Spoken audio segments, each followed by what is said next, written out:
প্রতিদিনের রান্নায় বেগুন দেখলেই অনেকের মুখ ভার হয়ে যায়, কিন্তু আজ এই বেগুন দিয়েই বানাতে চলেছি এমন একটা রেসিপি যেটা খেলে কেউ আর বলবে না বেগুন আবারও।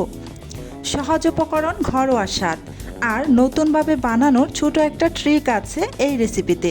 চলুন ধাপে ধাপে দেখে নেই।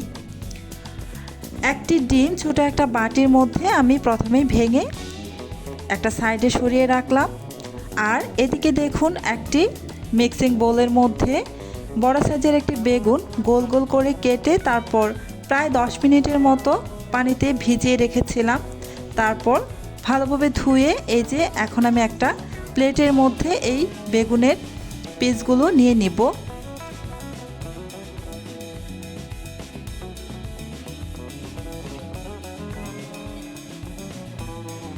বেগুনগুলো আমি ভালোভাবে ধুয়ে এই প্লেটের মধ্যে নিয়ে নিয়েছি। প্রথমে দিয়ে দিলাম স্বাদ অনুযায়ী লবণ, তারপর হাফ চা চামচ পরিমাণ হলুদের গুঁড়া, হাফ চা চামচ পরিমাণ মরিচের গুঁড়া।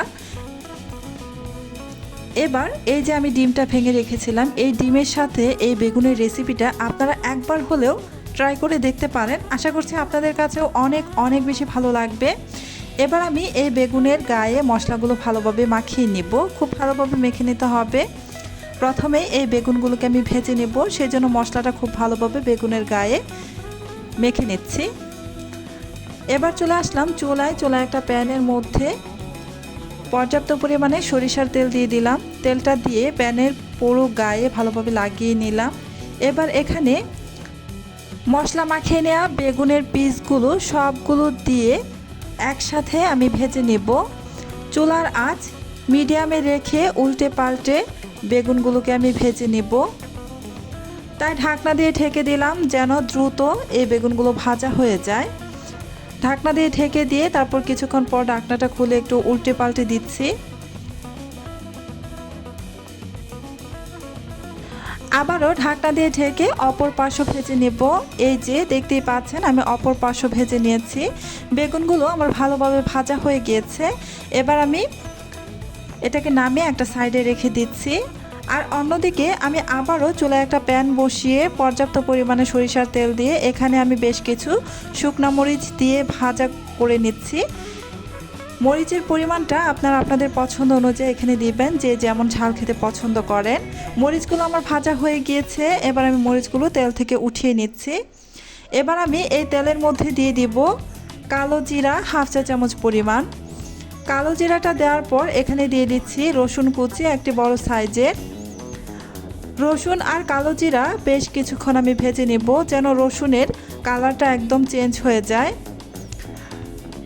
বেশ কিছুক্ষণ রসুনটা ভালোভাবে ভেজে নিয়ে তারপর এখানে আমি দিয়ে দেব পেঁয়াজ কুচি। এই যে আমার রসুনটা ভাজা হয়ে গিয়েছে। এবার আমি এখানে প্রায় হাফ কাপের থেকে একটু বেশি হবে পেঁয়াজ কুচি দিয়ে দিলাম। এই রেসিপিতে পেঁয়াজের পরিমাণটা একটু বাড়িয়ে দিলে খেতে ভীষণই ভালো হয়, তাই আপনারাও চেষ্টা করবেন পেঁয়াজের পরিমাণটা একটু বাড়িয়ে দিতে। পেঁয়াজটা দেওয়ার পর নাড়াচাড়া করে কিছুক্ষণ ভেজে নিয়ে তারপর এখানে আমি ভেঙে রাখা আগে থেকে যে আমি ডিমটা ভেঙে রেখেছিলাম সেই ডিমটা দিয়ে আবার একটু নাড়াচাড়া করে পেঁয়াজের সাথে মিশিয়ে নিয়ে কিছুক্ষণ ভেজে নিচ্ছি। কিছুক্ষণ ভেজে নেওয়ার পর এখানে আমি দিয়ে দিচ্ছি আমি যে ওই শুকনো মরিচগুলো ভেজে নিয়েছিলাম, সেই মরিচগুলো আমি ম্যাশ করে দিয়ে দিয়েছি। দিয়ে আবার একটু নাড়াচাড়া করে মিশিয়ে নিয়ে এবার দিয়ে দিচ্ছি স্বাদ অনুযায়ী লবণ। এখানে লবণটা অবশ্যই বুঝে দিবেন, যেহেতু আমরা বেগুন ভাজাতে লবণ ব্যবহার করেছিলাম। এবার ডিম আর পেঁয়াজের অনুপাতে লবণটা দিয়ে দিয়েছি।